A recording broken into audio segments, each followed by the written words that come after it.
नमस्कार दोस्तों, जय श्री राम। स्वागत है आपका हमारी इस वीडियो में। आज हम कक्षा 9वीं के संस्कृत विषय के पाठ 5 पंचमः पाठः, जिसका नाम है भ्रांतो बालः। भ्रांतो का अर्थ होता है भ्रमित और बालः अर्थ होता है बालक।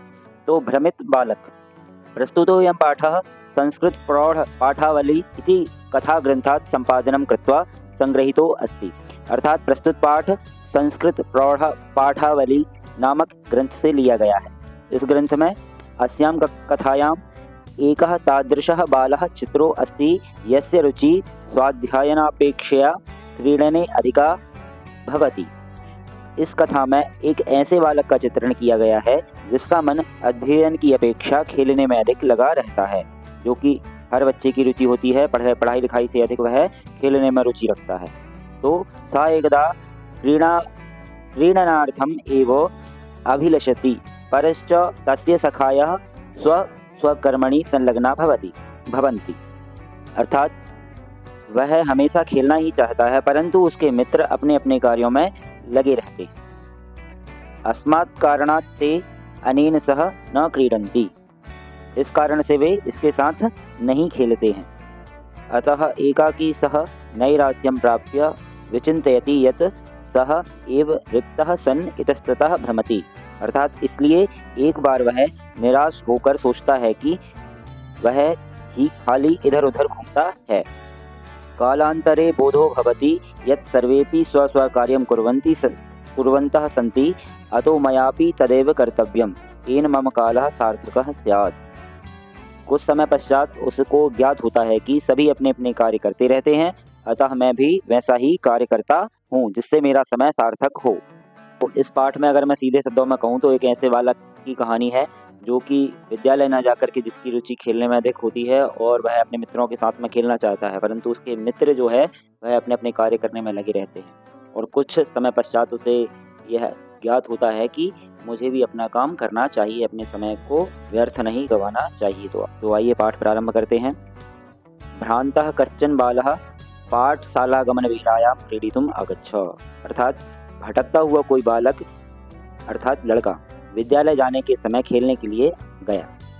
किंतु तेन सह केलिभिः कालं क्षेप्तुं तदा कोऽपि न वयस्येषु उपलभ्यमाना आसीत्। अर्थात किंतु उसके साथ खेलने में समय बिताने के लिए कोई भी मित्र उपलब्ध नहीं था। यतः ते सर्वेपि पूर्वदिनपाठान् स्मृत्वा विद्यालयगमनाय स्वर्माणा अभवन्। क्योंकि वे सभी पहले दिन के पाठ को याद करके विद्यालय जाने के लिए की जल्दी में थे। तंद्रालु बालः लज्जया तेषां दृष्टिं पथमपि परिहरन् एकाकी किमपि उद्यानं प्राविशत्। आलसी लड़का लज्जा से उनकी मित्रों की दृष्टि से बचता हुआ अकेला ही किसी बगीचे में चला गया। आगे है सह अचिंत्यत विरमन्तु एते वराकाः पुस्तकदासाः। अर्थात उसने सोचा, अरे इन बेचारे पुस्तकों के गुलामों को रहने दो। अहम तो आत्मानं विनोदयिष्यामि, मैं तो स्वयं ही मनोरंजन करूंगा। सम्प्रति विद्यालयं गत्वा भूय क्रुद्धस्य उपाध्यायस्य मुखं द्रष्टुं नैव इच्छामि। इस समय विद्यालय जाकर फिर से क्रोधित अध्यापक का मुख देखना नहीं चाहता हूँ। एते निष्कुटवासिनः प्राणिनः एव मम वयस्याः सन्तु इति। ये कोटर में रहने वाले प्राणी पक्षी ही मेरे मित्र होंगे। आगे देखते हैं पाठ में। अथ सह पुष्पोद्यानं व्रजन्तं मधुकरं दृष्ट्वा तं क्रीडितुं द्वित्रिवारम् आवाहयत्। अर्थात इसके बाद उसने फूलों के बगीचे में घूमते हुए भौरे को देखकर उसे खेलने के लिए 2-3 बार बुलाया। तथापि सह मधुकरः अस्य बालस्य आह्वानं तिरस्कृतवान्। अर्थात फिर भी उस भौरे ने इस बालक के आमंत्रण को ठुकरा दिया, अर्थात आने से मना कर दिया। ततो भूयः हठमाचरति बाले सह मधुकरः अगायत्, वयं ही मधु संग्रहव्या व्याघ्रा इति। अर्थात तब बार बार जिद करते हुए बालक को उस भौरे ने गाकर कहा, हम भौरे फूलों का रस एकत्र करने में व्यस्त हैं। अर्थात भौरे भी व्यस्त हैं अपना काम करने में। फिर इसके बाद तदा सह बालः अलं भाषणेन अनेन मिथ्यागर्वितेन कीटेन इति विचिन्त्य अन्यत्र दत्तदृष्टिं चञ्च्वा तृणशाला कादिकम आददानम एकम चटकम अपश्यत। अर्थात तब उस बालक ने सोचा, इस झूठे घमंडे कीड़े से बात नहीं करता हूँ। यह सोचकर दूसरी ओर देखा। दूसरी ओर जब वो देखता है तो चोंच में तिनका ले जाते हुए एक चिड़िया को देखा और बोला। क्या बोला? अयि चटक पोतः मानुषस्य मम मित्रम भविष्यसि। अर्थात अरे चिड़िया, मुझ मनुष्य के मित्र बनोगे। एहि क्रीडावः, अर्थात आओ खेलें। एतत् शुष्कं तृणं त्यज स्वादूनि भक्ष्य कवलानि ते दास्यामि इति। अर्थात वो कहता है कि यह सूखा तिनका छोड़ो, स्वादिष्ट खाने के लिए उपयुक्त कौर मैं तुम्हें दूंगा, अर्थात स्वादिष्ट भोजन मैं तुम्हें दूंगा। सह तु मया वटद्रुमस्य शाखायां नीडं कार्यम् इत्युक्त्वा स्वकर्म व्यग्रो अभवत्। जब वह बालक उस चिड़िया को खाने का लालच देता है कि मैं तुम्हें स्वादिष्ट भोजन दूंगा, तो चिड़िया कहती है, वह तो वट वृक्ष की टहनियों पर घोंसला बनाना मेरा कार्य है। ऐसा कहकर अपने कार्य में लग गई। मतलब वह अपने काम में लग जाती है, कहती है कि मैं अपने वट वृक्ष की टहनी पर घोंसला बना रही हूँ, मेरे पास में समय नहीं है। ऐसा चिड़िया भी मना कर देती है। फिर आगे क्या होता है? तदा खिन्नो बालकः एते पक्षिणो मानुषेषु नोपगच्छन्ति। अर्थात तब दुखी बालक ने सोचा, ये पक्षी मनुष्यों के पास नहीं जाते हैं। तद अन्वेषयिष्यामि अपरम मानुषोचितं विनोदयितारम् इति विचिन्त्य पलायमानं कमपि श्वानम अवलोकयत्। तब उसने सोचा कि ऐसे किसी दूसरे प्राणी को ढूंढता हूँ जो मनुष्य को आनंदित कर सके। ऐसा सोचकर घूमता हुआ किसी कुत्ते को देखता है। ठीक है, उसने किसी कुत्ते को देखा। फिर वह कुत्ते से कहता है, प्रीतो बालः तम इत्थं संबोधयत्, रे मानुषाणां मित्र किम पर्यटसि अस्मिन् निदाघ दिवसे। अर्थात प्रसन्न बालक ने उससे इस प्रकार कहा, हे मनुष्यों के मित्र, इस गर्मी के दिन में क्यों घूम रही हो? वह कुत्ते से कहता है, क्यों घूम रहे हो? इदं प्रच्छाय शीतलं तरुमूलम आश्रयस्व अहमपि क्रीडा सहायं स्वामेव वा अनुरूपम पश्यामीति कुक्कुरः प्रत्यवदत्। अर्थात जब वह कुत्ते से कहता है कि क्यों गर्मी में इधर से उधर घूम रहे हो, फिर इस शीतल छाया देने वाले पेड़ के नीचे आ जाओ, मैं भी तुम्हारे जैसे किसी खेलने वाले साथी को ढूंढ रहा हूँ। तो कुत्ते ने उत्तर दिया, यो माम पुत्र प्रीत्या पोषयति स्वामिनो गृहे तस्य रक्षा नियोग करणान्न मया भ्रष्टव्य मीश गति।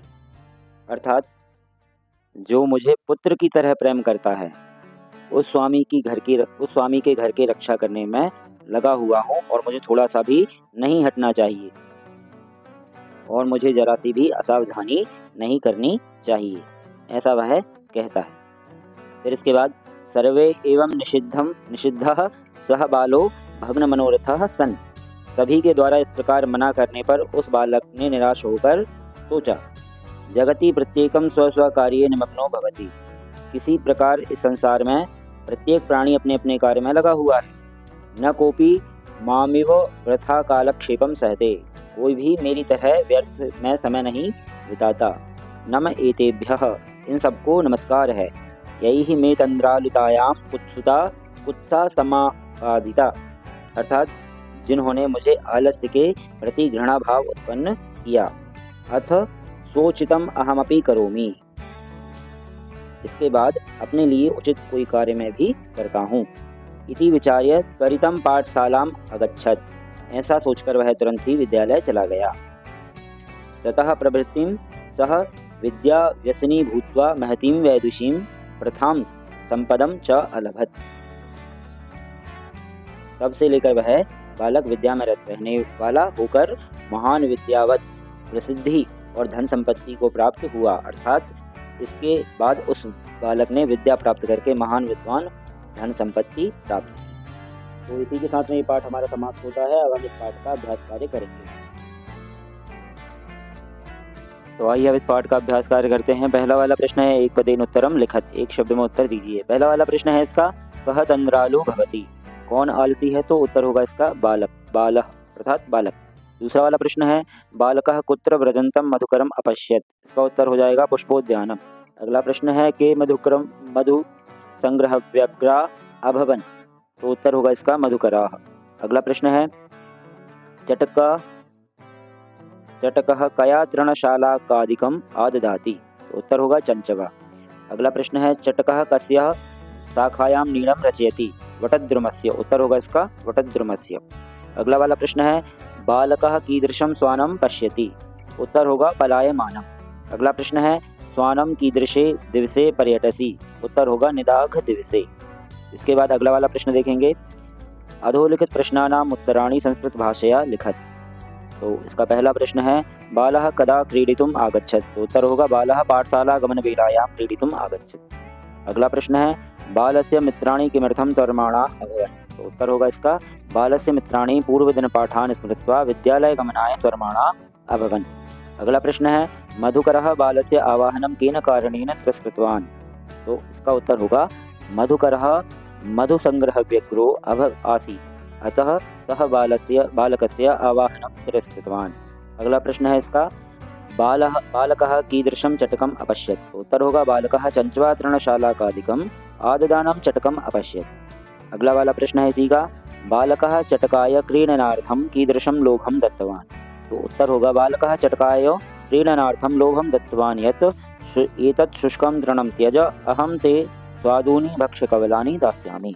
अगला वाला प्रश्न है भिन्नः बालकः श्वानं किम् अकथयत्, तो उत्तर होगा इसका बालकः श्वानम् अकथयत् रे मानुषाणां मित्र अस्मिन् निदाघ दिवसे किमर्थं पर्यटसि शीतलं छायायाम् आश्रयस्य अहमपि त्वामेव अनुरूपं क्रीडासहायं पश्यामि इति।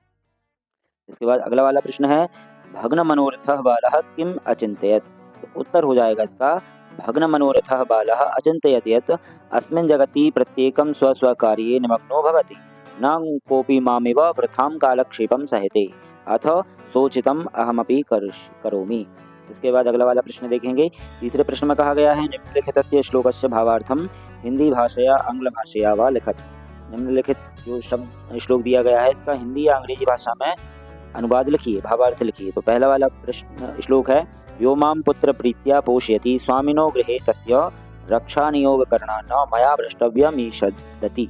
भावार्थ होगा इसका जो स्वामी मुझे पुत्र के समान प्रेम करता है उस स्वामी के घर की रक्षा करने में लगे हुए मुझे थोड़ा सा भी नहीं हटना चाहिए। अर्थात संसार के प्रत्येक प्राणी को अपने कार्य के प्रति सजग रहना चाहिए, जैसा कि यहाँ पर कुत्ता अपना कार्य बहुत ही सजगता से करता है। अगला वाला प्रश्न है भ्रांतो बालः इति कथायाः सारांशम हिंदी भाषया आंग्ल भाषया वा लिखत।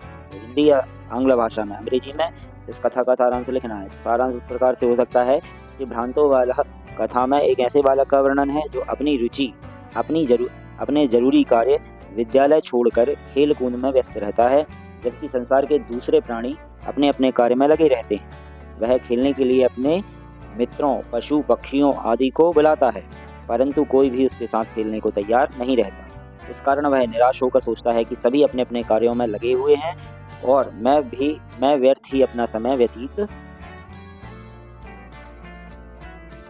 करता हूँ, अतः मुझे भी अपना समय व्यर्थ ना करके अपने कार्य में लग जाना चाहिए। फिर वह विद्यालय जाना शुरू कर देता है और बाद में वह बालक महान विद्वत्ता प्रसिद्धि और धन संपत्ति को प्राप्त करता है। ठीक है। इसके बाद पांचवा वाला प्रश्न देखेंगे। इसमें कहा गया है स्थूल पदान अधिकृत्य प्रश्न निर्माणम कुरु। स्थूल जो शब्द हैं उनको आपको आधार बना करके प्रश्न निर्माण करना है। तो स्थूल शब्द दिख रहे हैं आपको, अंडरलाइन किए गए शब्द हैं, उनको देख करके आपको वाक्य निर्माण करना है। तो पहला है स्वादूनि भक्ष्यकवलानि ते दास्यामि, तो स्वादूनि की जगह आ जाएगा कीदृशानि, तो कीदृशानि भक्ष्यकवलानि ते दास्यामि। इसके बाद अगला है चटकः स्वकर्मणि व्यग्रः आसीत्, तो यहाँ पे स्वकर्मणि शब्द अंडरलाइन किया गया है। स्वकर्मणि की जगह आ जाएगा कस्मिन्, कस्मिन् व्याघ्रः आसीत्, व्यग्रः आसीत्। चटकः कस्मिन् व्यग्रः आसीत्। इसके बाद अगला है कुक्कुरः मनुष्याणां मित्रम् अस्ति, तो मनुष्याणां की जगह आ जाएगा केशां, कुक्कुरः केशां मित्रम् अस्ति। अगला है सः महतीं वैदुषीं लब्धवान्, तो सः महतीं वैदुषीं लब्धवान्, महतीं अंडरलाइन किया गया है, इसकी जगह क्या आ जाएगा कीदृशीं, तो हो जाएगा सः कीदृशीं वैदुषीं लब्धवान्। अगला है रक्षा नियोग कारणात् मया न भ्रष्टव्यम, तो रक्षा योग करणात् इसकी जगह आ जाएगा कस्मात्, कस्मात् मया न भ्रष्टव्यम इति। इसके बाद अगला वाला प्रश्न देखेंगे। एतेभ्यः नमः इति उदाहरणम् अनुसृत्य मम इत्यस्य योगे चतुर्थी विभक्तेः प्रयोगं कृत्वा पंचवाक्यानि रचयत। तो पहला वाक्य हो जाएगा देवाय नमः, अगला है शिवाय नमः, उसके बाद गुरुवे नमः, अगला होगा अध्यापकाय नमः, इसके बाद वासुदेवाय नमः। ये 5 वाक्य नमः का उपयोग करके हम बना सकते हैं। अगला जो प्रश्न है इसमें कहा गया है स्तंभे समस्त पदानि ख स्तंभे च तेषां विग्रह दत्तानि तानि यथा समक्षम लिखत। तो क वाले स्तंभ में जो समस्त शब्द दिए गए हैं और ख वाले शब्द में विग्रह दिया गया है उसका, तो ये हमें मिलाना है। तो हो जाएगा पहला दृष्टिपथम दृष्टेः पंथाः, पुस्तकदासाः विद्यानां पुस्तकानां दासाः। फिर विद्या व्यसनी, तो विद्यायाः व्यसनी, पुष्पोद्यानम पुष्पाणाम उद्यानम। ये इस प्रकार से हो जाएगा समस्त पद और उनका विग्रह शब्द, इस प्रकार से हो जाएगा इनका। ठीक है, इसके बाद अगला वाला प्रश्न देखेंगे। इसमें कहा गया है अधोलिखितेषु पद युग्मेषु एकम विशेष्य पदम अपरंच विशेषण पदम विशेष पदम च पृथक पृथक चित्वा लिखत। तो खिन्नः बालः का हो जाएगा। फिर इस प्रकार से इसको कर देंगे, एक हो जाएगा खिन्नः, दूसरा हो जाएगा बालः। फिर इसके बाद पलायमानम स्वानम प्रीतः बालकः स्वादूनि भक्ष्यकबलानि कर्माणाः वयस्याः। तो इसी के साथ में ये अभ्यास कार्य हमारा समाप्त होता है। आशा है आपको समझ में आया होगा पाठ। जय श्री राम।